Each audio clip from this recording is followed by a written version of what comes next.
And we're back. Harrington here, folks. All right, I know I've gone a little heavy on the estate planning stuff, and I'm over it now. At some point, maybe I'll start leaking into things like elder law and hardcore tax planning, neither of which is a big part of my practice. So today, I'm ready to refocus and get right back into business topics. If you'll think back to episode 25, you know when I talked about opening a business, and certainly a big part of opening a business is where you're going to register your company. Today, we're going to do a deeper dive on that topic. In particular, we're going to focus on where you should register your company, which state or states, in light of tax considerations and liability protection. That's stuff I know you guys care about, and it's in my wheelhouse, so let's get it on. Our Practice Makes Perfect is the podcast for business owners and real estate investors, siempre con un cariño especial para los clientes extranjeros. Part one. Okay, let me just set the table here. So, first of all, the two ends of the spectrum when it comes to state income tax would be, California is a good choice. And then on the other end is Delaware or Florida. Delaware and Florida, of course, have zero state income tax. And California, along with New York, I believe, they're pretty heavily taxed. Comparatively. So rightly or wrongly, that has traditionally been one of the considerations that business owners have when they're deciding where they're going to set up their companies. But we're going to get into that. Also, let me just a quick history, and this is just anecdotally, like from what I've observed or, the way I think things have worked just from what I've seen in my life. Let's talk about, these favorable jurisdictions. Delaware got the whole thing started. We all know that. And even now, that's where the big corporations tend to go. Delaware. Why Delaware? Well, Delaware, I'm presuming, didn't have a whole lot going on in terms of, other economic stuff. So they said, let's make ourselves attractive for businesses to come register here, and that will be a source of revenue for the state. How then did they do that? Well, at least a couple things. One, it's no state income tax jurisdiction. But then they also set up favorable laws. Favorable laws, by that I mean laws that are very protective of the company, protective of the owners of the company, the directors, the officers, and they have a long precedent, long line of cases out of the Delaware courts showing just how protective they are. So it became a very business-friendly state, and that had the desired effect of attracting a lot of companies to register there. Well, my feeling, again, this is just my anecdotal stuff, my feeling is that Nevada saw that and didn't want to be left out of the fun, so they thought, we're going to do the same thing. And they modeled themselves to a large extent after Delaware, and they kind of became the Delaware of the West. So Californians, that's where I'm from, so that I know that Californians would go to Nevada, probably the whole West Coast goes to Nevada, and then East Coasters would go to Delaware, and for many, many years, that was kind of the status quo. Well, since then, a few other states have gotten into the game. Wyoming and Alaska are probably the most notable. I think one of the Dakotas as well, but I've never actually registered a company there, so don't quote me. But let's talk about Wyoming and Alaska, mostly Wyoming, but you get the idea. They probably don't have a lot else going on, lumber or whatever, horses. And so they thought, let's make ourselves an attractive jurisdiction, and maybe we can get some corporations here and get some business activity that way. And I think they've been quite successful, actually. In more recent years, say within the last 6 years, Nevada has gotten out of the pool, as far as I'm concerned. This is my opinion now. They changed their website entirely. They revamped it, and they jacked the prices way up. Now, I don't know if they did this on purpose. They just got tired of being that, go-to jurisdiction for West Coasters. I don't know. But they screwed it up. And I remember calling in and talking to people from the Nevada State Department. They were saying, this is bad. So they lost me. I got the hell out of there, and I will never register another company in Nevada ever again.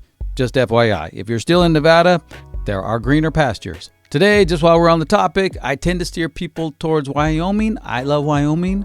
It has all the same benefits as Delaware, but it's much cheaper. And they have a very nice online system. It's very efficient, very user-friendly. So personally, I love Wyoming. I don't have much experience with Alaska, but maybe it's good as well. As far as I'm concerned, Wyoming. Okay, for our purposes here today, let's just use Delaware and California symbolically because they're at the opposite ends of the spectrum in terms of taxation. But just bear in mind that when I say Delaware, I mean Delaware and all the states like it, such as Wyoming and Alaska. And when I say California, I mean that and all the states like it, such as Washington and New York, where they have high taxation and are not particularly known for being business friendly. Part 2. Okay, let's get to it. And let's start by dispelling an obvious misconception. First of all, if we're talking about federal taxation, it doesn't matter what state you're in, right? I mean, it just doesn't matter. I hope that's obvious to you guys. But for some reason, people don't find that obvious. You can be in Delaware, you can be in California, and your federal taxation will just not be affected in any way at all. Okay, again, brief history, and again, it's just anecdotal based on what I think I've observed over the years. Let's say, again, we're using California as symbolically, so let's take that as our example. Californians they're in a high tax state, so there's always a temptation then to go set up your company in a different state and see if you can avoid some of the state income taxation that way. For Californians, I've already told you they normally go to Nevada, but to stick with our paradigm, let's say a Californian would set up his company in Delaware and do business there and maybe be able to stay under the radar and not have to pay state income tax on the business activities of its Delaware corporation. We're probably going pretty far back in time to when that model may have been successful. But, certainly there's that notion of doing that. New Yorkers and Californians, certainly there was that notion. Then I think that these states got to be quite aggressive. As a Californian, I can tell you they're very aggressive about prosecuting and penalizing people who are living in the state and doing business in the state. And even though they have a company registered in a different state, they catch them. Well, California got so good at catching people and for so long that I think eventually people stopped doing that. They understood that that strategy was not going to work, at least as far as taxation goes. There might be other reasons to set up or organize your company in a different jurisdiction, but when it comes to taxes, it's just going to be too risky, too much of a headache, and they're just not going to do it for that reason. Now, in more recent years, with the burgeoning of e-commerce, I think maybe there's opened up a little bit of some gray area, right? Okay, let's say you're living in California, but your company is strictly online, and you sell to the entire nation or to the entire world.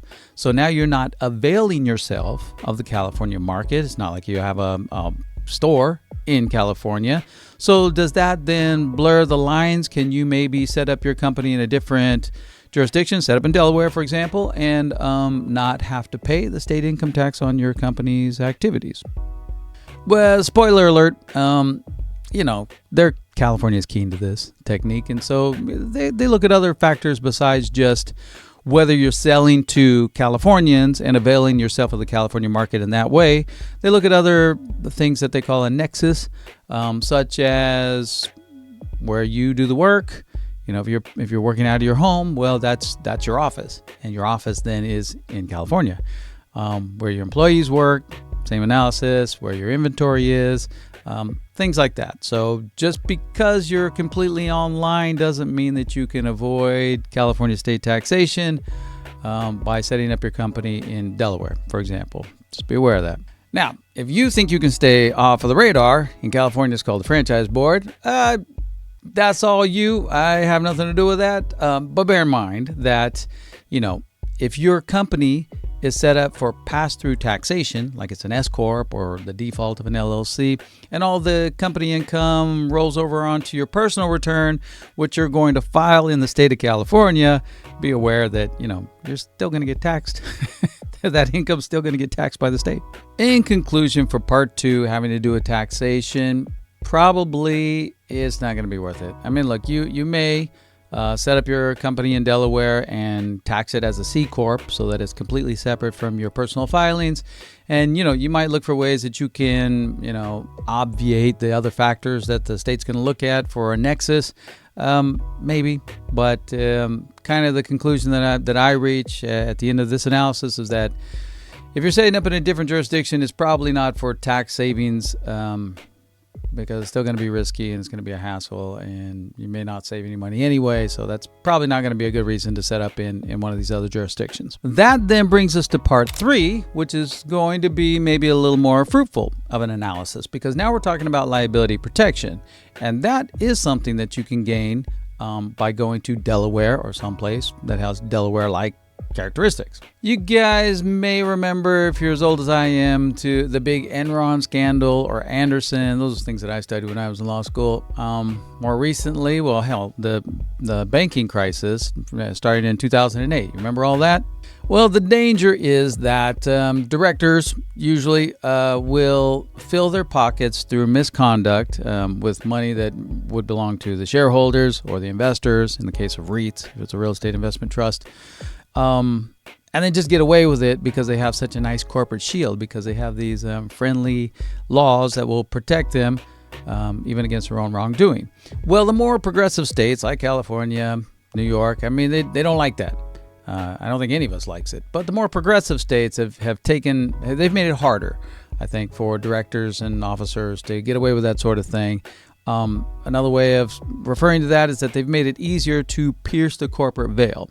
So those are less, sometimes characterized as less business friendly, but more socially conscious, right? Well, Delaware has stuck to its guns. You know, they've decided they set themselves up as a business friendly, officer, director friendly state, and they're sticking with it. Florida has pretty much modeled itself on the Delaware laws, so it's also quite business and officer, director friendly. I know none of you have bad intentions. You're not going to rip off your shareholders or your investors, but you might as well take advantage of the fact that these other jurisdictions, in particular Delaware, have these very protective provisions in their code. Here's another thing worth mentioning when it comes to Florida. Florida is the most transparent state that I have seen. I mean, even California is not this transparent. But, if you go onto sunbiz.org, that's the State Department's website, and look up a business, you're going to see all the information about, not only the business itself, but the owners and maybe the managers and, in some cases, shareholders. I'm talking names and addresses, and it's just all right out there in the public record. It's very transparent. Now, you might say, it's a sunshine state. Of course, we're transparent. That's a good thing. Maybe, but, is that smart business? I mean, do you need your neighbors and your exes and your, whatever, jealous family members being able to just see what assets you have very simply just by typing in sunbiz.org? Yeah, maybe that's not smart business. So that would be another reason then to use a jurisdiction such as Delaware, because they're very protective of privacy, and all that information is shielded from the public. It's essentially impossible to get to. Wyoming, let me mention this, because Wyoming, as much as I like that jurisdiction as a cheaper and very efficiently run alternative to Delaware, they do have one disadvantage that I've noticed, which is that if you are registering a corporation, you do have to reveal the name of one director. One individual has to be out there in the public record. That's not the case in Delaware. So that's one advantage that Delaware still has over Wyoming. So to conclude part 3, if you're thinking about confidentiality, if you're thinking about liability protection, those are valid reasons for potentially setting up your company in a Delaware-like jurisdiction. Go for it. Now, just as a final thought for this entire video, what does it look like if you decide to go for it? Well, you're going to be registered in 2 states now, probably. Maybe not necessarily, but quite possibly you may have to register in 2 states. So let's look at that for a second. Okay, so you've decided you want to set up in Delaware or Delaware-like state, but you do business actually in your own state, Florida, California, whatever it is. Let's take to Florida as an example. Florida is going to require that you take your Delaware company and register it to do business in the state of Florida. Even if it's a little unclear whether you're availing yourself of the Florida market, maybe your lender is going to require that you be registered here in Florida. We've recently run into that. Or other things, insurance, other companies may also require that you take your Delaware company and register it to do business as a foreign business, so-called, within the state of Florida or whatever state you're in. Well, this is worth bringing up because now you have 2 registrations, right? Now you've got your registration in Delaware, your registration in Florida, you have your registered agent in Delaware, and your registered agent in Florida. So you've doubled up everything. Now, That's not as expensive as it may sound. I don't want to be hyperbolic about it because you're probably under $500 for the year, even with duplicative annual renewals and duplicative registered agent fees. It's not a killer. I'll tell you what can be a bit of a killer. Keep this in mind. It actually comes up for us. Florida has all its state annual renewals on May 1st. It doesn't matter when you registered your company. You're going to be renewing it on or before May 1st. So that's easy to keep track of. But by contrast, Wyoming, your annual renewal is 12 months from whenever you registered the company. So, you can get mixed up. And if you miss a deadline, well, God help you. In Florida, for example, it's $400 at least. It can be as much as $600 if you miss that deadline. So, that as a practical matter is something you're going to have to keep an eye on. If you're one of my clients, we're going to help you not miss those deadlines, but, still worth mentioning. But that is all the time we have for this one, folks. Recuerda que hablamos español. Don't forget to do the honorable thing down here, and I will talk to you guys soon.